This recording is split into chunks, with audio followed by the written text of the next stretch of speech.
그 뇌혈관 장애가 꽤 심했다고 알려져 있습니다. 그래서 특히 처칠과 루즈벨트 같은 분들이 평상시에 보여주던 그런 명석한 그 판단을 잘 못하고 그럼으로 인해서 이게 이 회담 자체가 그 결정에 어떤 문제가 있지 않았나 그 후세에 이렇게 얘기를 하고 있습니다. 오방 때문에 갈라졌구나. 한 사진에 찍혀 있는 역사적인 세 인물이 당시에 정말 세계 정치를 호령했던 세 인물이 모두가 혈관계 질환이 있었다는 사실. 그렇습니다. 이 세계 놀라운 정상들도 뇌가 고장이 나 있었다는 피할 사실. 수 없었다는 사실. 그렇다면 예. 이 사람들도 이랬다면 과연 어떤 사람들이 치매에 위험할지 한번 확인해 보도록 하겠습니다. 선생님께요. 스트레스가 많은 사람일 것 같아. 여러분이 아까 지적하셨던 그런 내용들도 함께 있죠. 먼저 고령입니다. 예, 가장 큰 부분을 차지하고 있죠. 고령입니다. 그래서 뭐 나이가 들었다고 전부 치매가 걸리는 것은 아니죠. 그렇지만 역시 고령이 가장 큰 위험 인자입니다. 특히 우리나라 같은 경우에 현재 치매 환자가 약 30만 명 정도라고 얘기를 하는데 앞으로 좀 더 고령화 사회가 진행이 되면 2020년도에 되면 거의 60만 명이 될 거라고 얘기를 하고 있고요. 또 이런 치매가 나이로 보면은 65세 이상에서는 한 10명 중에 1명 정도가 치매 환자가 될 수 있고 그렇지만 80세 이상이 되면 여자인 경우에는 5명에서 2명, 남자인 경우에는 5명에서 1명 정도가 치매 환자가 될 수 있겠습니다. 아니 왜 여자가 이렇게 비율이 많아? 일단 다음부터. 다음은 또 가족력. 많은 부분을 차지하는 가족력입니다. 네, 가족력은 특히 이런 알츠하이머 병 같은 것이 그 젊은 나이에 발생할 수가 있습니다. 65세 이하 젊은 나이에 발생하는 그 가족력이 있으신 분들은 그 본인이 치매에 걸릴 확률이 20에서 25% 정도 높다고 얘기를 하고 있고요. 물론 제일 흔하게 나타나는 65세 이상 그 나이가 들어서 나오는 그 치매인 경우에는 약간의 위험은 더 증가되지만 유정성은 크지 않다고 얘기를 하고 있습니다. 자, 그럼 세 번째 볼까요? 외상입니다. 네, 외상 아까 말씀하신 대로 네. 이런 권투 선수 같이 그 가벼운 충격을 오래 받아서 그게 축적이 되면 그것이 치매로 그 위험 요인으로 작용한다고 얘기를 하고 있고요. 또 한 가지는 그 큰 충격, 그 정신을 잃을 정도의 큰 충격을 받게 되면 이런 것들이 그 치매의 원인이 될 수도 있다고 얘기를 하고 있습니다. 예, 머리를 다치는 것도 문제겠지만 머리를 너무 안 쓰는 것도 치매에 걸릴 확률이 많다고 제가 들었거든요. 예, 맞습니다. 오.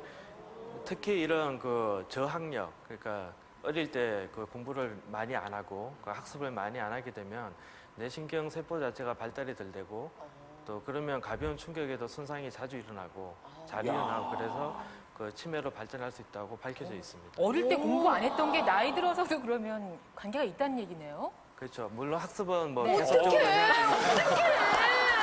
근데 정말 이 고령의 나 공부 좀 하라 그랬잖아. 아유 진짜. 선생님 어디 가방은 있을까요?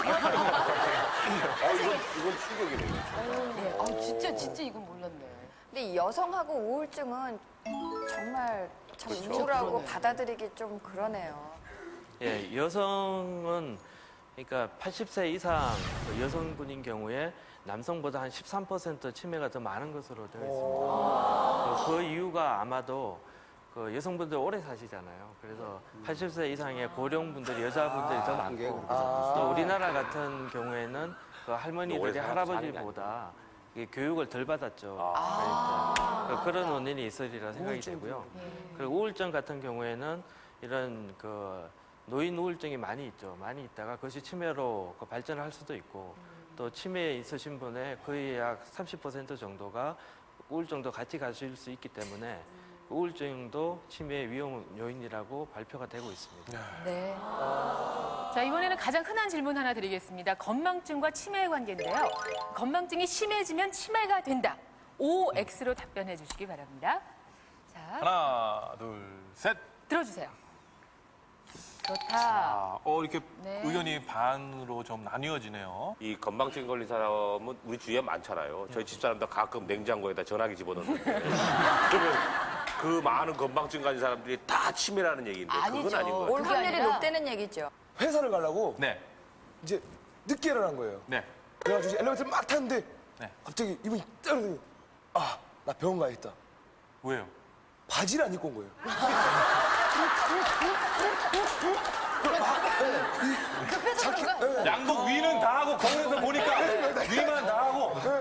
그 얼마나 본인이 충격일까요? 네, 그걸 놀래가지고 깨달았을 그걸 때. 병원을 간 거예요. 야, 그걸 엘리베이터에서 알았게 방정희 집 정류장 같은 데나 가고 나서 그래서 그런 깜빡 증세는 그게 이제 아마 말 그대로 치매의 시작일 어차피 것이다. 기억 안 나는 거 나중에도 크게 기억이 안 나는 것처럼 그런 것 같아요.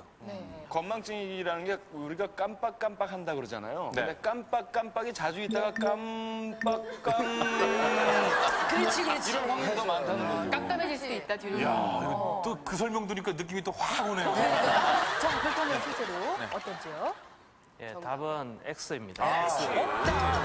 건망증은 어떤 스트레스나 뭐 과도한 일을 하거나 아니면 뭐 불안증이 있거나 뭐 이런 거에 의해서 그 정보를 인출하는데 과정에 문제가 있는 출력이 잘 것이고요. 안 그 예를 하나 들면 만약에 안경을 어디 뒀는데 기억을 못 한다.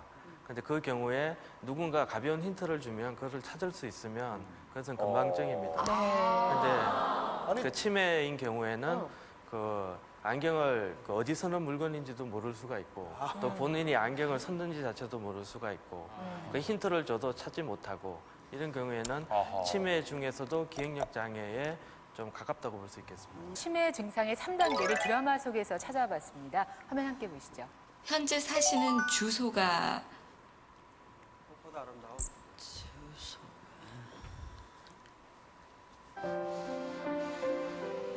이게 왜 이렇게 안 그려지나? 손이 마음에 안 드나? 이제 치매 초기를 보여주는 건데요. 이렇게 기억력 장애가 나오고 언어 장애도 나오고 또 그림을 잘 못 그리는 시공간 능력 장애도 나오게 됩니다. 이것이 약 5년 정도 지속될 수도 있습니다. 전년이 나한테 뭐래 신호? 신우? 어머니, 정신은 오락가락하셔도 손은 멀쩡하시잖아. 어머니가 좀 드셔. 언니 국수 좀 먹게. 응? 나는 어려서 저까지를 못해. 이 경우는 중기인 경우죠. 좀 더 기억력 어느 게 더 떨어지고 또 본인이 하는 행동 자체를 잘 인식을 못하게 되고 이런 것들이 심하면 약 12년 정도까지도 지속될 수 있습니다. 자, 그럼 그 다음에는 어떤 증상들이 나타나요? 왜 그래요, 할머니? 나 똥 쌌어. 나 똥 쌌단 말이야. 똥 쌌어 이년아. 아니, 엄마, 왜 그래, 엄마? 어? 아, 왜 그래? 응? 엄마, 똥 쌌어? 예, 치매 말기가 되면 이렇게 성격 장애도 나오고 이상 행동 자체도 나오고 또 대소변을 잘 못 가리는 현상도 나오게 돼서 전적으로 타인에 의지하게 되고 그게 약 한 3, 4년 정도 지속될 수 있겠습니다. 이런 치매로 인해서 결국에는 뭐 어떻게 사망까지 이게 연관이 됩니까? 예, 치매에 의해서 말기에는 결국 사망을 하게 되는데 그 보통 사망하게 되는 원인은 치매 자체보다는 그 치매에 의한 합병증들이죠. 그러니까 이게 음식을 삼키는데 이게 식도로 잘 안 넘어가고 그 기도로 넘어가서 폐렴이 생기고 또 오래 누워 계심으로 인해서 욕창도 생기고 또 대소변을 못 가림으로 인해서 요로 감염 같은 것도 생기고 또 그것들이 2차적으로 폐혈증을 일으키고 그렇게 돼서 대부분 돌아가시게 되는데 그 치매 발병부터 이렇게 돌아가실 때까지가 그 길게는 한 15년 그때까지